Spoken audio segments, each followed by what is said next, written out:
हाँ जी, last class में आपने कुछ स्पेशल केसेस देखे थे। इसमें पहला था इन्वेस्टमेंट इन सब्सिडी एसोसिएट और जॉइंट वेंचर। इन्वेस्टमेंट करोगे तो आपका एसेट है ना, बिल्कुल। अब कैरिंग अमाउंट और टैक्स बेस क्या होगा? कैरिंग अमाउंट मतलब हमारी बुक्स में हम इन्वेस्टमेंट की कॉस्ट के साथ साथ हर साल होने वाले प्रॉफिट को भी शामिल करते हैं। लॉस हुआ है तो उसकी वजह से कॉस्ट को लेस कर देते हैं, एडजस्ट कर देते हैं। टैक्स बेस क्या मानता है? अभी भी कॉस्ट पे ही मानते हैं, जितने आपने पैसा खर्च किया वही टैक्स बेस है। तो हमारी कैरिंग अमाउंट और टैक्स बेस में डिफरेंस आ जाएगा और इस वजह से जनरेट होगा डीटीए और डीटीएल। फिर मैंने कहा पेरेंट कंपनी अगर है तो सब्सिडी में ऑब्वियसली इन्वेस्ट किया तो भैया कंट्रोल उसी का है, कंट्रोल उसी का है, तो हम डीटीए डीटीएल क्रिएट नहीं करेंगे। क्यों? उस पर डिपेंड करता है ना, रिवर्स कब करना है कब नहीं करना है, डिविडेंड देगी नहीं दिलवाएगी खुद को। चलिए, एसेट टेकन ऑन लीज। मैंने कहा लीज पे जब हम एसेट लेंगे तो इसके लिए आप इंडेस पढ़ोगे प्रॉपर, तो वहां जरा और समझ में आ जाएगा कि एंट्री कैसे हुई। वहां पे आप एंट्री करोगे ROU asset account debit to lease liability, जैसे आप इंटर में करते थे lease asset account debit to lease liability. यहाँ पे कर दोगे ROU asset account debit to lease liability. अब आपने रिकॉर्ड तो कर लिया, एक बार डेबिट एक बार क्रेडिट, ठीक है, एसेट भी हो गया लाइबिलिटी भी हो गया। Eight the end of the year क्या होगा? एसेट पे डेप्रिसिएशन लगेगा, डेप्रिसिएशन लगेगा तो एसेट की वैल्यू कम हो जाएगी और लाइबिलिटी का पेमेंट कर दोगे, इंटरेस्ट भी चार्ज होगा, पेमेंट भी कर दोगे। कितना इंटरेस्ट होता है? फाइनेंस लीज आपने पढ़ा था, फाइनेंस लीज में फाइनेंस चार्ज इंटरेस्ट भी होता है, तो इंटरेस्ट लगेगा, पेमेंट कर दोगे, तो at the end asset ROU asset और लीज लाइबिलिटी का बैलेंस क्या होगा? चेंज हो जाएगा, बदल जाएगा। अब बदल जाएगा तो लास्ट में क्या रहेगा? या तो एसेट ज्यादा रहेगा या लाइबिलिटी ज्यादा रहेगा। लेकिन टैक्स बेस में ये वैल्यू क्या रहेगी? जीरो रहेगी। क्यों जीरो रहेगी? क्योंकि जैसे ही लीज रेंट दे दोगे आप उसको, टैक्स वाले क्या कहेंगे? खर्चा अलाउ कर देते हैं, नक्की खत्म। Done, okay sir. डन है, तो कैरिंग अमाउंट और टैक्स बेस में फर्क रहेगा। शेयर बेस्ड पेमेंट, ये भी सर अभी तक हमने नहीं पढ़ा है इंडियस, तो ये भी पढ़ेंगे तब ज्यादा क्लियर होगा। बाकी टैक्स बेस तो याद ही रखना है कि एम्प्लॉय बेनिफिट एक्सपेंसेस जो भी रहेगा इंट्रिंसिक वैल्यू के बिहाफ पे वो टैक्स बेस्ड रहेगा। कैरिंग अमाउंट उसमें कुछ भी नहीं रहने वाला है। अब टैक्स बेस रहेगा, एसेट है, एसेट है, टैक्स बेस ऑफ एसेट है, इसलिए डीटीए क्रिएट होगा हमेशा। हमेशा हमेशा ध्यान रखना है, इसमें डीटीए ही क्रिएट होगा। ओके, क्यों? क्योंकि टैक्स बेस ऑफ एसेट ज्यादा होगा तो डीटीए क्रिएट होगा।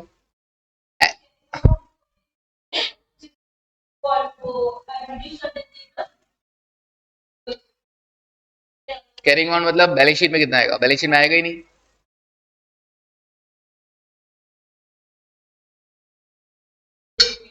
क्योंकि हम तो खर्चा मानते हैं, खर्चा मान के पेंडल में चार्ज कर देंगे, तो भैया हम उसको कैरिंग अमाउंट दिखाएंगे ही नहीं। ठीक है, ओके, चलो देखेंगे और एसबीपी अरेंजमेंट में। और एक्स फिर कुछ खर्चे ऐसे होते हैं जो डिडक्टिबल है ही नहीं, अलाउड ही नहीं होते भैया। मैंने कहा उसके लिए डीटी डीटीएल क्रिएट ही मत करना, क्योंकि वो टेम्पररी डिफरेंस नहीं हो तो परमानेंट डिफरेंस की कैटेगरी में आ गया। मैंने कहा कैरी फॉरवर्ड लॉसेस, फ्यूचर में भाई आज आपके लॉसेस हो रखे हैं, कैरी करोगे तो फ्यूचर में जो प्रॉफिट होगा उससे सेट ऑफ होगा, बिल्कुल सेट ऑफ होगा। तो सेट ऑफ होगा तो क्या करोगे? फ्यूचर के प्रॉफिट्स कम हो जाएंगे, फ्यूचर में गवर्नमेंट को टैक्स कम देना पड़ेगा, और फ्यूचर में जो टैक्स सेविंग होता है उसकी वजह से आज डीटीए क्रिएट करते हैं ना, डेफर टैक्स एसेट क्रिएट करते हैं, बिल्कुल। फिर उसके बाद तो लॉसेज मैंने बोला ना, जितने भी लॉसेज है इनटू टैक्स रेट कर देना, डीडी आ जाएगा। अच्छा, मैट क्रेडिट है तो ये तो अपने आप में टैक्स है, मिनिमम अल्टरनेटिव टैक्स क्रेडिट, तो ये तो अपने आप में ही डीटी है, ये तो अपने आप में ही डीटी है, क्योंकि फ्यूचर में आपको इतना टैक्स कम देना पड़ेगा। ओके, तो ये अपने आप में, इसको टैक्स रेट से मल्टीप्लाई मत कर देना, ये ऑलरेडी टैक्स ही अमाउंट है। Assets and liabilities acquired in business combination, asset and liabilities acquired in business combination, इस पे अपन ने देखा था। मैंने कहा ए लिमिटेड ने बी लिमिटेड को एक्वायर किया, बी लिमिटेड की एसेट्स और लाइबिलिटीज दे रखी है, PP inventory creditors net asset 90 crore, assets minus liabilities, और उनका फेयर वैल्यू भी दे रखा है। फेयर वैल्यू क्यों देते हैं? क्योंकि जब कोई कंपनी एक्वायर करेगा तो वो एक्वायरर कंपनी अपनी बुक्स में उसे किस पे रिकॉर्ड करेगा? फेयर वैल्यू पे रिकॉर्ड करेगा, ठीक है। तो अब मैंने कहा अच्छा ए लिमिटेड फिर अपनी एंट्रीज क्या करेगा अपनी बुक्स में? पीपी को, इन्वेंट्री को, क्रेडिटर्स को अपनी बुक वैल्यू पे, सामने वाले की बुक वैल्यू पे नहीं, किस पे रिकॉर्ड करेगा? फेयर वैल्यू पे रिकॉर्ड करेगा। फेयर वैल्यू पे रिकॉर्ड करेगा, जितना पीसी देना है परचेज कंसीडरेशन वो दे देगा, और डिफरेंस के लिए गुड। मैंने कहा अगर क्वेश्चन में, क्योंकि हम तो टैक्स का इंडेक्स पढ़ रहे हैं, तो ऑब्वियसली क्वेश्चन में अगर टैक्स रेट दे रखा हो तब क्या होगा? तब सर हमको डीटीए डिटेल भी एडजस्ट करना पड़ेगा। अब डीटीए डिटेल करने के लिए हमको ये देखना है, दो चीजें चाहिए होती है, कैरिंग अमाउंट और टैक्स बेस। तो कैरिंग अमाउंट क्या लिया जाएगा और टैक्स बेस क्या लिया जाएगा। अगर क्वेश्चन में टैक्स बेस गिवन है, भाई इस बी लिमिटेड का बेचारे का कोई टैक्स बेस तो होगा कि नहीं होगा, हाँ या ना, होगा। अगर गिवन है तब तो वो टैक्स बेस ले लेंगे, अगर गिवन नहीं है तो बुक वैल्यू को ही क्या मान लिया जाएगा, टैक्स बेस मान लिया जाएगा। तो मैंने कहा carrying amount equals to fair value, carrying amount तो क्या हो जाएगा, fair value of net asset, क्योंकि जिसपे आप टेक ओवर कर रहे हो, ठीक है। और टैक्स बेस क्या हो जाएगा, जो उनकी बुक वैल्यू है। तो क्वेश्चन में क्योंकि टैक्स बेस गिवन नहीं है तो हमने उनकी बुक वैल्यू को ही, एक्वायरी कंपनी की बुक वैल्यू को ही क्या मान लिया, टैक्स बेस। अगर टैक्स बेस गिवन होता तो टैक्स बेस को ही टैक्स बेस कंसिडर करते और फेयर वैल्यू से फिर कंपेयर कर लिया जाता। क्लियर है क्या, ओके। अभी मैंने देखा कि अपने एग्जांपल में कैरिंग अमाउंट ऑफ एसेट कम था टैक्स बेस से, तो डीटी ए क्रिएट हो गया, डन। और डीटीए क्रिएट हुआ तो मैंने अपनी एंट्री में डीटीए को जगह दे दी। अब डीटीए को जगह दोगे तो उतना अमाउंट से गुडविल ही तो एडजस्ट होगा, यस, गुडविल क्या हो गया, कम हो गया। क्लियर है वाली चीज। सर कभी कभी मान लो ये जो बी लिमिटेड है इसके ऑलरेडी है ना डीटीए क्रिएट हो रखा होगा, ऑलरेडी क्या होगा, कोई डीटीए बना हुआ होगा, वो भी एसेट होगा। तो उसका क्या करोगे, मैंने कहा एज इट इज लेके आ जाना ना, एज इट इज लेकर आ जाना। जैसे पीपी लेकर आए, इन्वेंट्री लेकर आए, क्रेटस लेकर आए, वैसे ही डीटीए डीटीएल भी लेकर आ जाना। जो उसकी बुक वैल्यू फेयर वैल्यू रहेगी, उसका कोई फेयर वैल्यू नहीं रहेगा ना, वो तो गवर्नमेंट स्टैच्यूटरी ऑब्लिगेशंस है, जितना रहने वाला है उतना ही रहने वाला है, ठीक है ना, बुक वैल्यू ही फेयर वैल्यू रहेगा।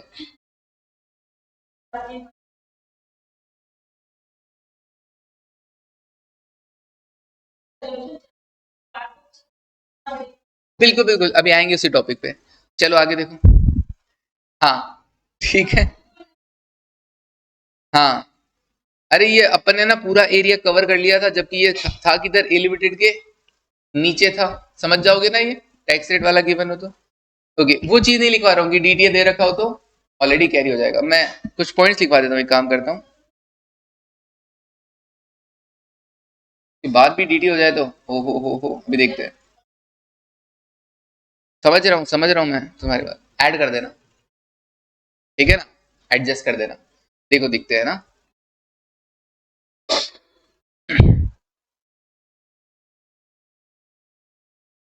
नोट डाल देते हैं।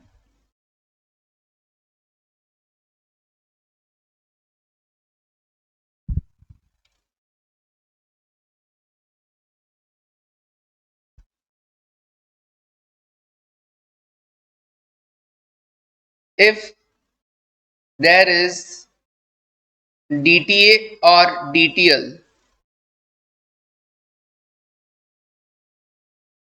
if DTA or DTL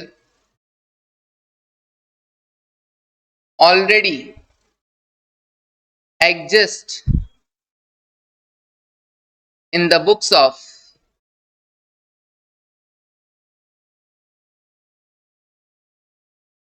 acquiree,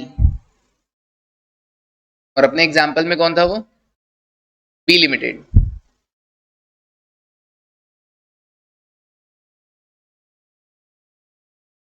तो वो तो उनका अपना डीटी है ना, वो तो उनका अपना डीटीएल है। तो क्या किया जाएगा,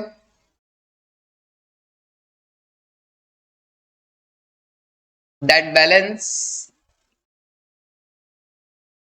इन डीटीए और DTL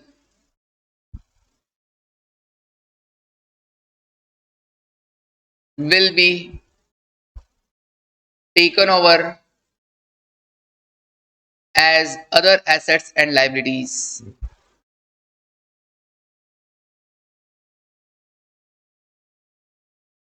as other assets and liabilities, okay. तो उसको अदर एसेट्स एंड लाइबिलिटीज की तरह लेकर आ जाना।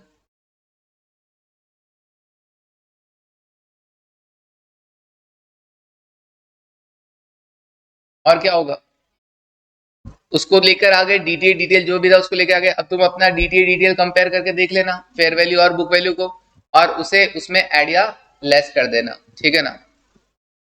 न्यू या रुको, it will be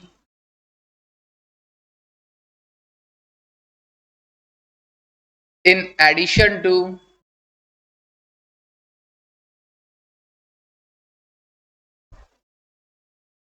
new DTL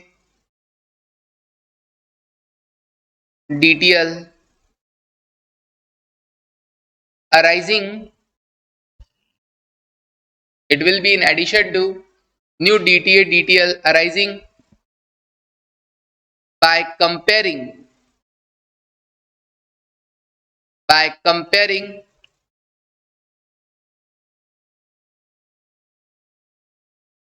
fair value of net asset.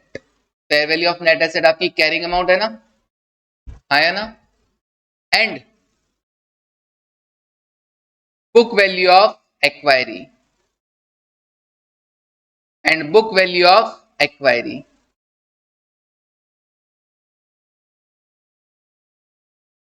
और बुक वैल्यू ऑफ एक्वायरी क्या थी, टैक्स बेस था कि नहीं था? हाँ सर, ये fair value of net asset तो हो गया कैरिंग अमाउंट और ये हो गया है tax base.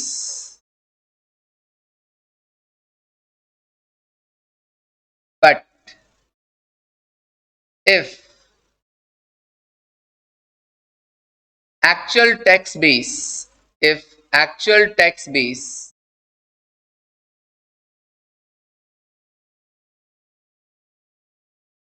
of acquiring company is given, actual tax base आपको गिवन होगा, देन कंपैरिजन किसके बीच में होगा? Comparison will be in between किसके बीच में? Fair value of net asset जो कि आप कैरिंग अमाउंट की तरह लेंगे,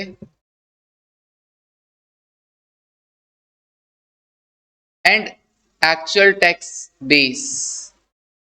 अच्छा, एक्चुअल टैक्स बेस दे रखा हो तो यस ऑब्वियसली सर, ये क्या लिखवाने की बात थी, ऑब्वियसली उसी के बीच में होगा ना, actual tax base of assets and library या नेट एसेट लिख देता हूं, actual tax base of net asset.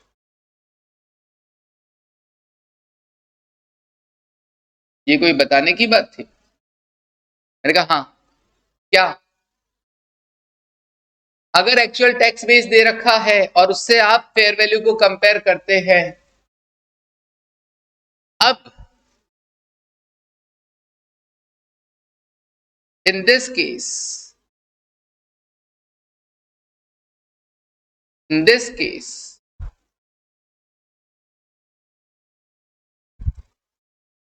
existing DTA DTL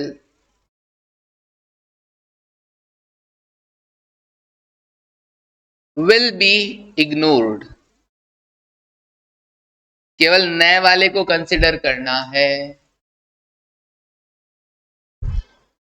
In this case, existing DTA DTL will be ignored. क्यों इग्नोर करना है भाई? जब पीछे वाले का एक्वायरी कंपनी का टैक्स बेस दे रखा है और अब आप उसको फेयर वैल्यू से कंपेयर कर रहे हो, किसको? टैक्स बेस को.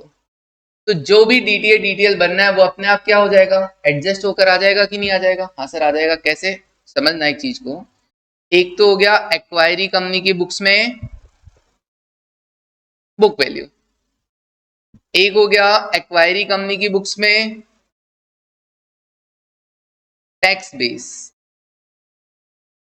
एक हो गया इसका फेयर वैल्यू, एक हो गया इसका फेयर वैल्यू.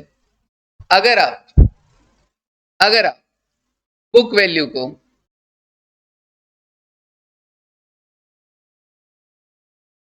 फेयर वैल्यू से कंपेयर करेंगे, बुक वैल्यू को फेयर वैल्यू से कंपेयर करेंगे तो क्या होगा? तब तो आपको क्या करना पड़ेगा?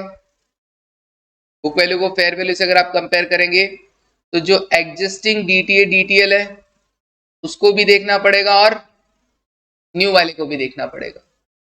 लेकिन अगर आप टैक्स बेस को ही डायरेक्ट फेयर वैल्यू से कंपेयर कर रहे हैं तो वो एग्जिस्टिंग वाला बना कैसे था?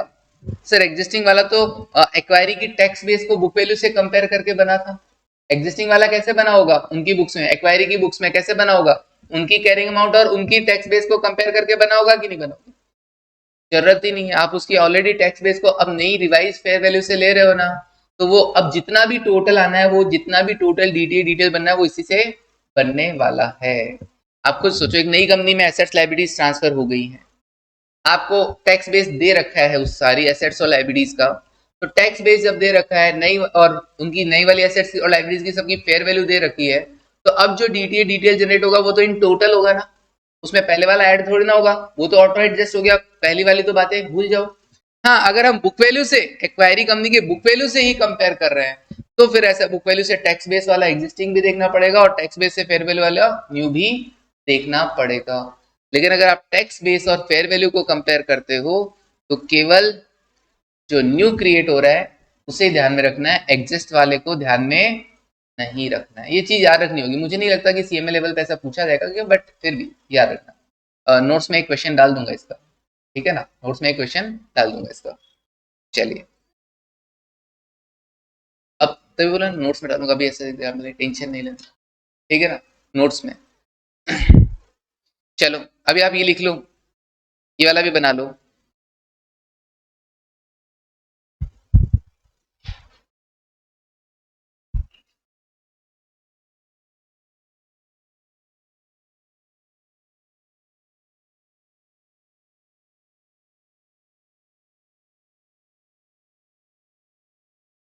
टैक्स, ये जो फेयर वैल्यू होता है वो एक्चुअली क्या होता है?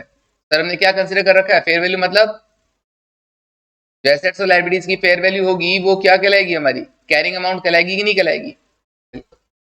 कैरिंग अमाउंट को अगर आप एक्वायरी कंपनी के टैक्स बेस से ही कंपेयर कर लेते हो, तब तो एग्जिस्टिंग डिटेल को वहीं छोड़ाना, क्योंकि उसका कोई लेना देना नहीं है, क्योंकि अब जो तुम डिटेल कैलकुलेट करोगे उसमें एग्जिस्टिंग का ऑलरेडी इंक्लूड इफेक्ट इंक्लूडेड होगा। लेकिन अगर तुम एक्वायरी कंपनी की बुक वैल्यू से, जिसको हम मान रहे हैं डीम्ड टैक्स बेस,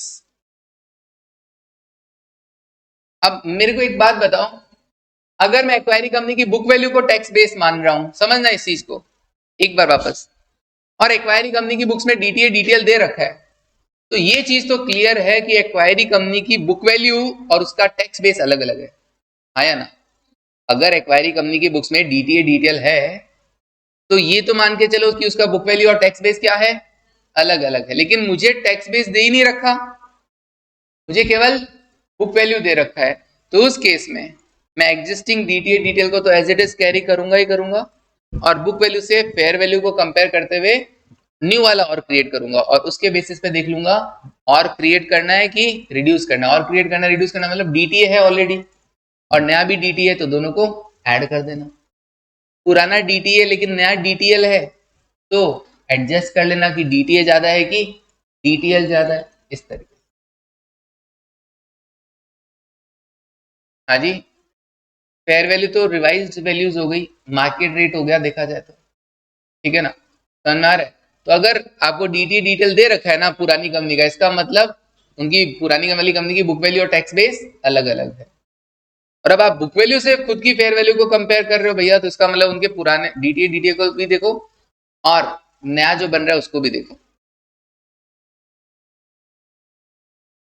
ये डम्बो इतना तो बना दिया, और क्या चाहिए? और सारा लिखवा दिया है।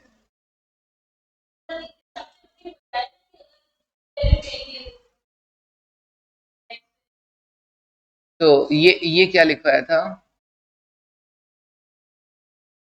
ये क्या लिखवाया था? है ना? ऑलरेडी एग्जिस्ट कर रहा है, तो मैंने क्या बोला?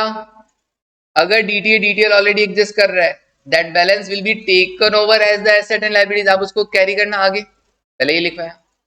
It will be in addition to the new DTA detail arising by comparing, इसमें मैंने किससे कंपेयर किया? फेयर वैल्यू और बुक वैल्यू, किया कि नहीं किया? Okay, but if actual tax base is given, then comparison will be in between fair value and actual tax base. In this case existing DTA detail will be ignored, केवल नया वाला ध्यान रखना। मैं तो लाइन पहले लिखवा दिया था, बाद में ऐसा समझाने के लिए बना है डम्बो। ठीक है, चलो अब लाइन से तुम पढ़ना घर पे, फिर समझ में आएगा। फिर भी ठीक है ना, इतना नहीं आने वाला, आएगा तो एग्जाम्पल लिखाएंगे, टेंशन नहीं। चलो अब आगे बढ़ते हैं।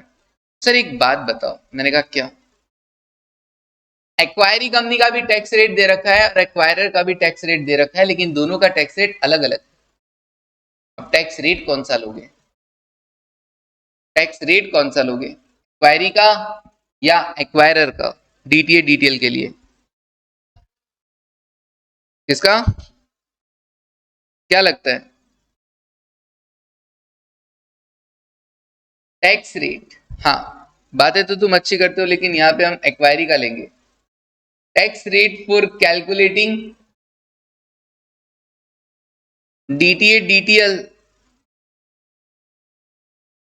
DTA DTL will be rate applicable to acquiry entity, applicable to acquiry entity, acquiree लिख दो बस। तो चलो एक्वायरी एंटिटी। सर ऐसा क्यों? अरे भैया एसेट लायबिलिटी किसकी थी? एक्वायरी की थी। टैक्स बेस किसका था? एक्वायरी का था। तो भैया टैक्स रेट भी एक्वायरी की ही लेंगे। चलिए नेक्स्ट, कुछ और पॉइंट्स हैं, अदर पॉइंट्स?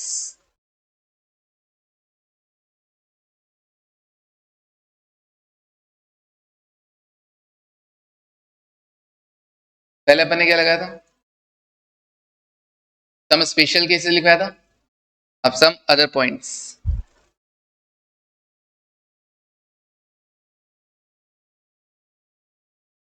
ये तो ये सब चीजें कब आ रही है? जब क्वेश्चन और एकदम हटके आ जाए, अलग आ जाए तब। अदरवाइज तो नॉर्मल पार्ट तो क्लियर हो चुका था सम स्पेशल केसेस से पहले ही। सम अदर पॉइंट्स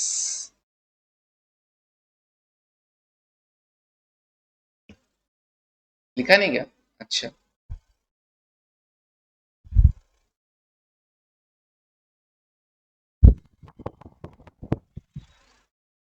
हो गया। Okay, first point,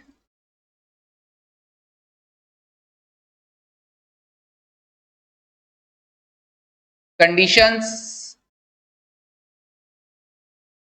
conditions for recognising DTA.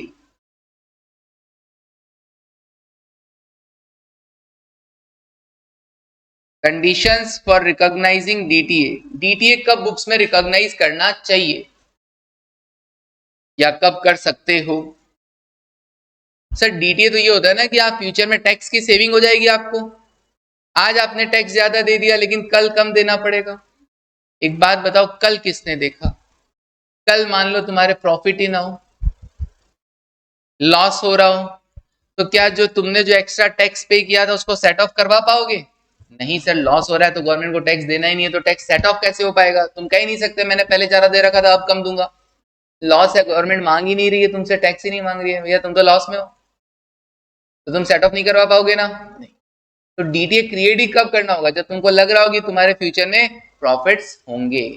Otherwise DTA create ही नहीं करना। डीटीएल में ऐसा कोई दिक्कत नहीं, तुमको पता है ना, लाइबिलिटी तुम तो रिकॉग्नाइज कर सकते हैं, प्रोविजन तो क्रिएट कर सकते हैं, बट इनकम और एसेट कंसिडर नहीं करना होता है। तो वही रूल लगा है, प्रूडेंस वाला कॉन्सेप्ट। तो डीटीए अगर आपको क्रिएट करना है तो पहले आपको देखना होगा, सफिशिएंट देखना होगा एविडेंस की भी आपके पास प्रॉफिट आएगा कि नहीं आएगा। तो लिखो, entity should recognise,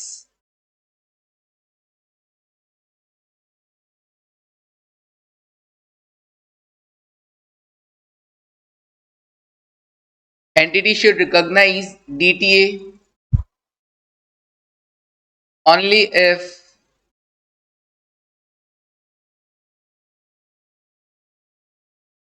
it is probable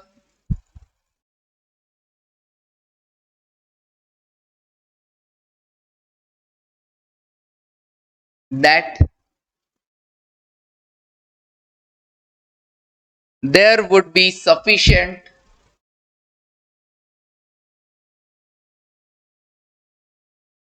there would be sufficient profits in future.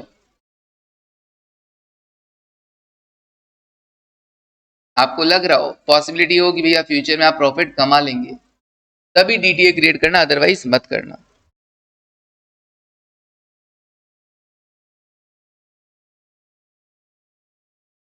Sir फिर भी मान लो लॉस ही हो, और कोई रास्ता? If entity anticipates losses in future, अगर उसको लगता है कि फ्यूचर में क्या होएगा, नुकसान होएगा, दैट इज नो प्रॉफिट, या फिर हाँ ऐसा बोल सकते हो, नो प्रॉफिट, नुकसान है या no profit in future, then DTA आप कितना क्रिएट कर सकते हैं maximum, then DTA is recognized on following amount.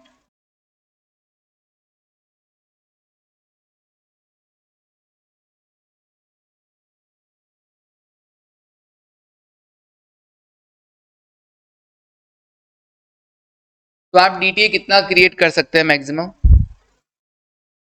इसमें भी दो प्रायोरिटी है। फर्स्ट प्रायोरिटी,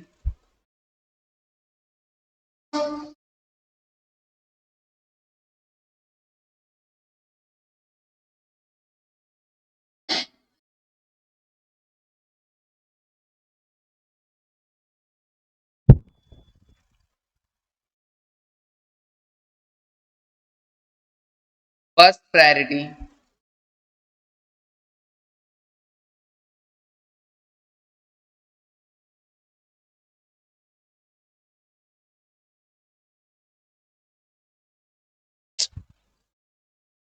फर्स्ट प्रायोरिटी हाँ जी, फर्स्ट प्रायोरिटी क्या, फर्स्ट प्रेफरेंस किसका, देखो lower of deductible temporary difference, क्योंकि डिडक्टेबल टेम्परेरी डिफरेंस पे तो आप डीटीए क्रिएट करते हो, तो lower of deductible temporary difference DDT,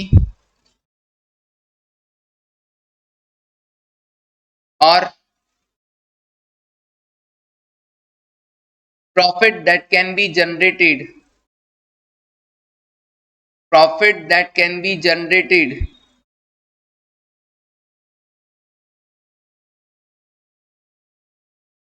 that can be generated by implementing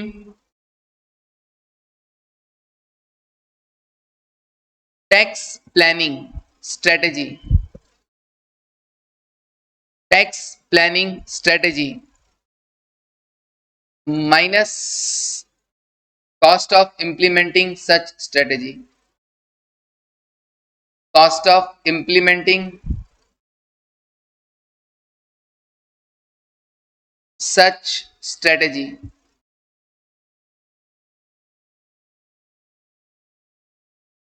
मतलब सर,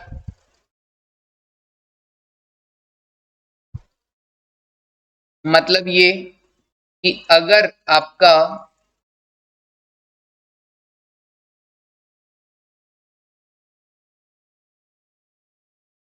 आपको लग रहा है कि फ्यूचर में क्या होगा, लॉसेस होंगे, ठीक है ना, आपको एंटिसिपेशन क्या है, आपका फ्यूचर में लॉसेस है, एक्सपेक्टेड लॉसेस आपको लग रहा है expected in future.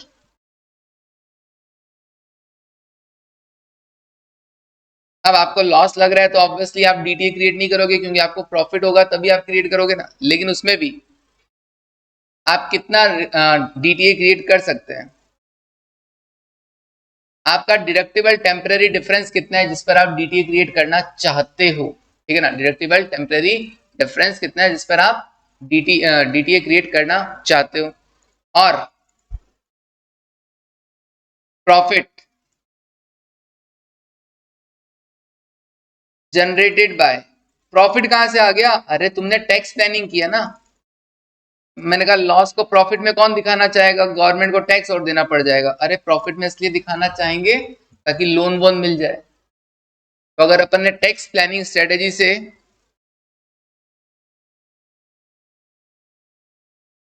Minus cost of implementing such strategy से कुछ प्रॉफिट कमाया हो, तो इन दोनों में से जो कम होगा मैक्सिमम आप उसी के बेसिस पर ही आप डीटीए क्रिएट कर पाएंगे। टैक्स रेट 30%, मान लो ये है 12,000, डिडक्टेबल टेम्परेरी डिफरेंस है 12,000, लेकिन आप लग रहा है कि प्लानिंग करके भी प्रॉफिट कितना कमा पाओगे, प्रॉफिट माइनस कॉस्ट कितना कमा पाओगे 10,000, तो मैक्सिमम कितना आप डीटीए क्रिएट कर पाओगे सर। सो मैक्सिमम डीटीए कितना होगा, डीटीए क्रिएट कितना करोगे, डीटीए लोअर कितना है दोनों में से 10,000 और 10,000 का 30% कितना 3,000 रुपए का आप डीटीए क्रिएट कर पाओगे, उससे ज्यादा नहीं। 12,000 का 30% नहीं कर पाओगे, कहने का मतलब है 12,000 है डिडक्टेबल टेम्परेरी डिफरेंस, 12,000 का 30% डीटीए क्रिएट करना होता है, बैलेंस शीट में शो करना होता है, लेकिन हम उतना नहीं कर पाएंगे क्योंकि हमारे प्रॉफिट ही कितने हैं 10,000। ये तो वही बात होगी सर, नॉर्मल बात ये है। प्रॉफिट अगर आपको लग रहा है पूरे 12,000 है फ्यूचर में, तो पूरा 12,000 के बेसिस पे कर लो, ठीक है ना।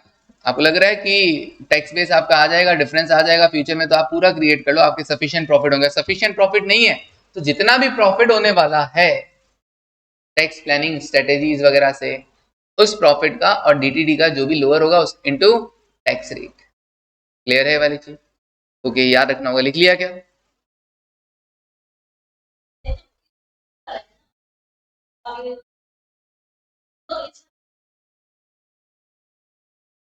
एस्टिमेशन है ना ये तो सारा का सर, क्वेश्चन वाला बिल्कुल ये सारा एस्टिमेशन है भाई। डिडक्टिबल टेम्परेरी डिफरेंस तो आज पता चल गया, ये लॉसेज या होंगे फ्यूचर में प्रॉफिट होगा, ये भी तो सारा एस्टिमेशन ही तो है। आप डीटीए क्रिएट करोगे, it is probable that there will be sufficient profit, तो ये भी तो एस्टिमेशन ही है, सारा एस्टिमेशन पे ही चल रहा है। आपको लग रहा है प्रॉफिट नहीं होगा, कोई बात नहीं, नुकसान होंगे, लेकिन हाँ आपको लग रहा है टैक्स प्लानिंग स्ट्रेटेजी से प्रॉफिट होने वाला है, तो उस प्रॉफिट और डीडीटी दोनों में से जो भी कम होगा इनटू टैक्स रेट आप डीटीए क्रिएट कर लेना। अपने को तो क्वेश्चन में दिया हुआ रहेगा ना, टेंशन नहीं। आपको दिया हुआ रहेगा कि there is deductible temporary difference इतना है, आपको लग रहा है कि फ्यूचर में लॉसेज होंगे, लेकिन टैक्स प्लानिंग स्ट्रेटेजी से आप इतना प्रॉफिट कमा सकते हैं। बताइए डीटीए कितना बैलेंस शीट में हम शो करें, बता देना, दोनों में से जो भी कम होगा into tax rate. Okay, second priority क्या है?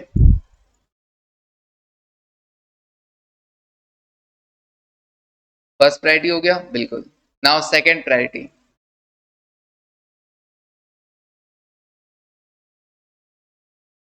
Second priority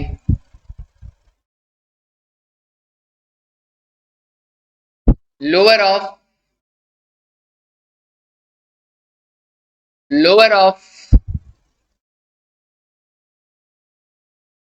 reversal amount of deductible temporary difference in future years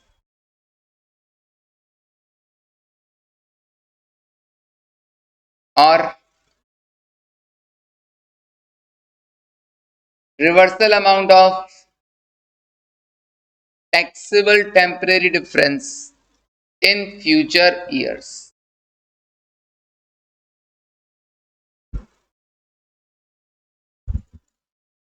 मतलब आज आपके पास टैक्सेबल डिफरेंस भी और डिडक्टेबल भी है,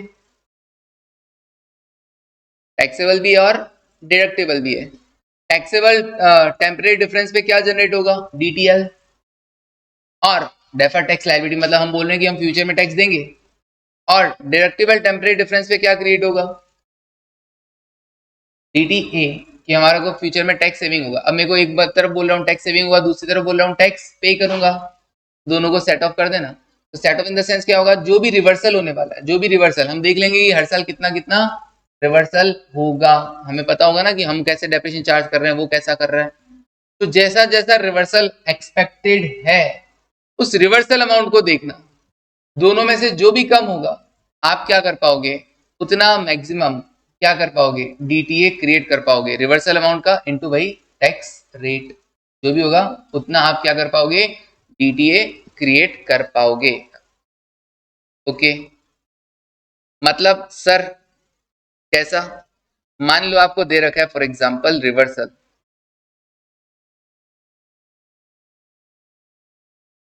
मान लो आज आपका डिडक्टिबल टेम्परेरी डिफरेंस है कितना,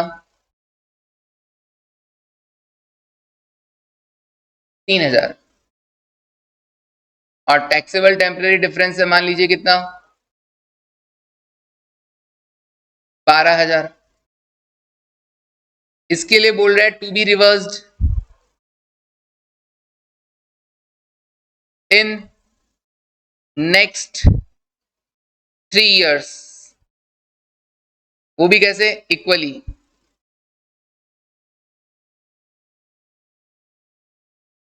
और इसके लिए बोल रहा है टू बी रिवर्स्ड, आप रिवर्स कर पाओगे, ये तो टेम्परेरी डिफरेंस होते हैं ना, तो ये तो रिवर्स होंगे ही होंगे, in next 4 years equally.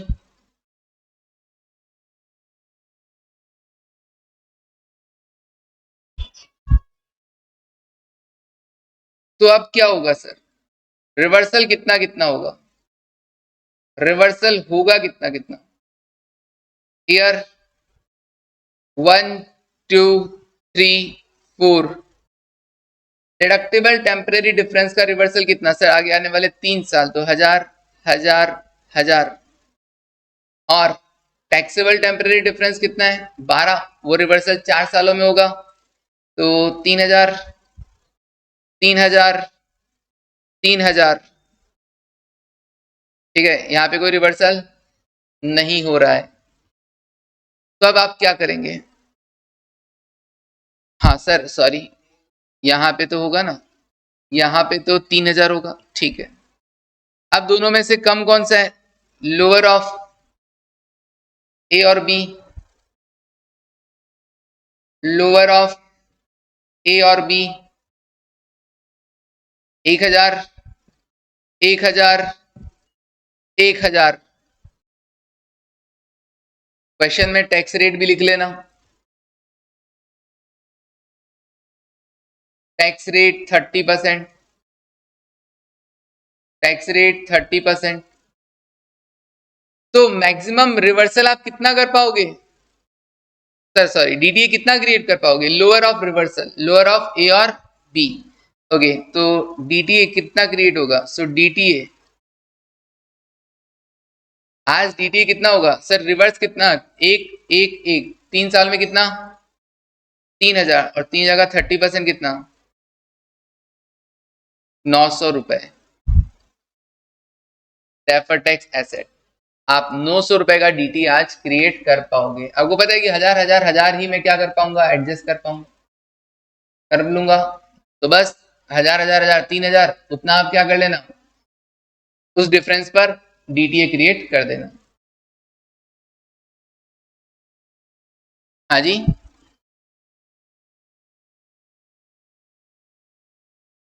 Deductible temporary difference है तो क्या आएगा, हाँ वो ऑब्वियसली नहीं, एक एसेट पे दोनों नहीं होगा ना, किसी एसेट पर वो होगा, किसी लाइब्रेरी पर वो होगा, कुछ हमारे पास टेम्परेरी डिडक्टिबल टेम्परेरी डिफरेंस है, कुछ हमारे पास टैक्सेबल है, तो हम उनका रिवर्सल होगा फ्यूचर ईयर्स में, तो चेक कर लो हाँ कि डीटीए किस पे क्रिएट करना होगा, दोनों में जो भी कम होगा लोअर ऑफ रिवर्सल, उस पे क्या होगा, डीटीए क्रिएट होगा। अगर आपके फ्यूचर ईयर्स में प्रॉफिट ना हो, प्रॉफिट होगा तो झमेला ही नहीं ना, प्रॉफिट अगर हो रहे हैं अच्छे भले प्रॉफिट हो रहे हैं तो कोई झमेला ही नहीं है, डीटीए क्रिएट करो मस्त जितना हो रहा है, फिर डीटीए क्रिएट करो जितना हो रहा है, ठीक है।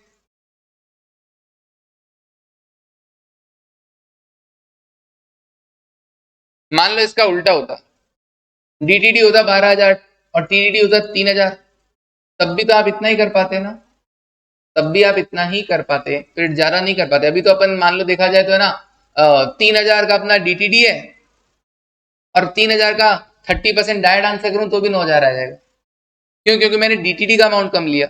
अगर यही मैं टीटीडी का अमाउंट कम लेता तो भी मेरा आंसर तो यही रहता, लेकिन फिर भी मतलब डीटीटी 12,000 होते हुए भी मैं कितना कर पाता, केवल 3,000 का 30% ही डीटीए क्रिएट कर पाता। समझ में आ रही वाली बात? का ऑपोजिट लिखते तो और बेटर होता। ठीक है, चलिए कोई ना, डन। हाँ सर, अब बस लास्ट में लिख लो ये रिकंसिलेशन वगैरह और सब नहीं लिखना अपने को। एक और प्रोविजन लिख लो, क्या क्या डीटीए डीटीएल आपस में सेट ऑफ हो सकता है? मतलब बैलेंस शीट में एक तरफ एसेट है एक तरफ लाइबिलिटी है, क्या नेट करके दिखा सकते हैं? बिल्कुल दिखा सकते हैं। तो लिखो ऑफसेटिंग,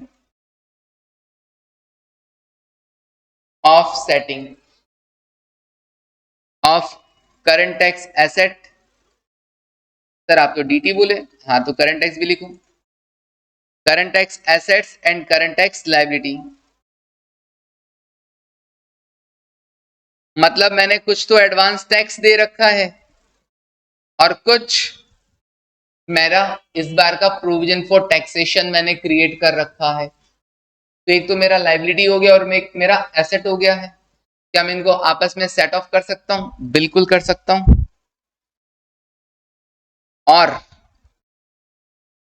ऑफसेटिंग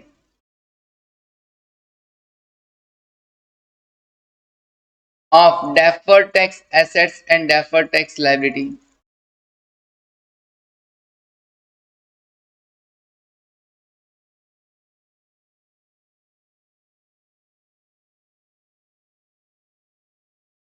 क्या डेफर्ड टैक्स एसेट और डेफर्ड टैक्स लाइबिलिटी को कर सकता हूं? यस, डीटीए डिटेल को भी मैं सेट ऑफ कर सकता हूं। कब? Only if entity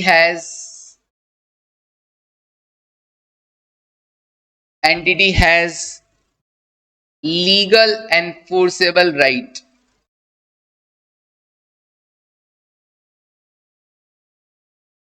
legal enforceable right to set off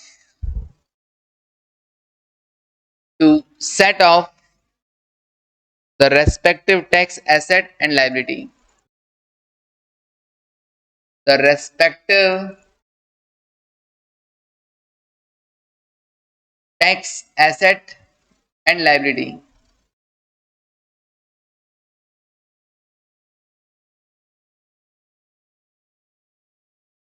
तो अगर केवल कंपनी के पास क्या हो, लीगल एनफोर्सेबल राइट हो। अरे सर ये लीगल एनफोर्सेबल राइट क्या होता है? लिखो that is both tax asset, मतलब करंट अगर है तो करंट का करंट से सेट ऑफ होगा, डेफर्ड का डेफर्ड से सेट ऑफ होगा।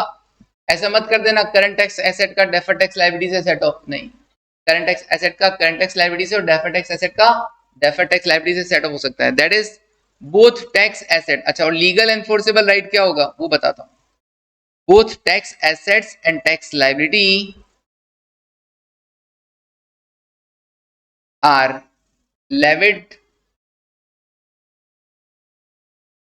by same tax authority, by same tax authority।